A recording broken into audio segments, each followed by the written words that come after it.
Armoor area committee ఆధ్వర్యంలో ఆర్మూర్ బస్టాండ్లో private corporate విద్యా సంస్థలలో ఫీజుల దోపిడీని అరికట్టాలని ఫీజు నియంత్రణ చట్టాన్ని అమలు చేయాలని సంతకాల సేకరణ నిర్వహించడం జరిగింది.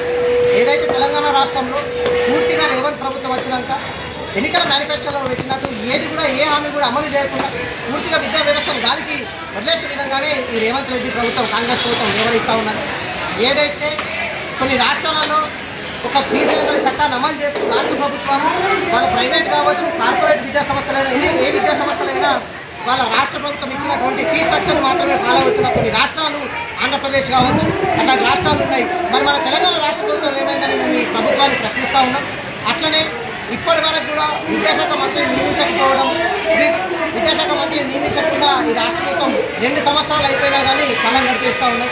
వెంటనే మేము రాష్ట్ర ప్రభుత్వం డిమాండ్ చేస్తూ ఉన్నాం, ఫీజు నియంత్రణ చట్టాన్ని తీసుకురావాలా. అట్లాగే ప్రైవేట్ విద్యా సంస్థల పైన ఎవరైతే అధిక ఫీజులు తీసుకుంటున్నారో వాళ్ళపైన కఠినంగా చర్యలు తీసుకోవాలని మేము డిమాండ్ చేస్తున్నాం. అట్లాగే ప్రభుత్వ స్కూళ్ళను బలోపేతం చేసే విధంగా ఈ రేవంత్ రెడ్డి ప్రభుత్వం కాంగ్రెస్ ప్రభుత్వం ముందు చూపుండాలని మేము రాష్ట్ర ప్రభుత్వాన్ని హెచ్చరిస్తూ ఉన్నాం. కొన్ని స్కూళ్ళల్లో అయితే ఆర్మూర్ పట్టణంలో కొన్ని స్కూళ్ళల్లో అయితే బుక్కులకు మాత్రమే 10-12 వేలు తీసుకుంటున్నాడు. శ్రీ చైతన్య కావచ్చు, శ్రీనారాయణ కావచ్చు, కార్పొరేట్ విద్యా సంస్థలు వీటిపైన కఠినంగా చర్యలు తీసుకోవాలా. అట్లాగే కొన్ని వేలకు వేలు ఫీజులు తీసుకున్నటువంటి తల్లిదండ్రుల రక్తాన్ని తాగుతున్న స్కూళ్ళ పైన ఖచ్చితంగా చర్యలు తీసుకోవాలా. స్కూళ్ళను సీజ్ చేయాలని మేము పీడీఎస్గా డిమాండ్ చేస్తున్నాం. లేదంటే ఖచ్చితంగా ఈ రాష్ట్ర ప్రభుత్వం కోట కూర్చిందాక ఈ ఉద్యమం ఆగదని హెచ్చరిస్తాం.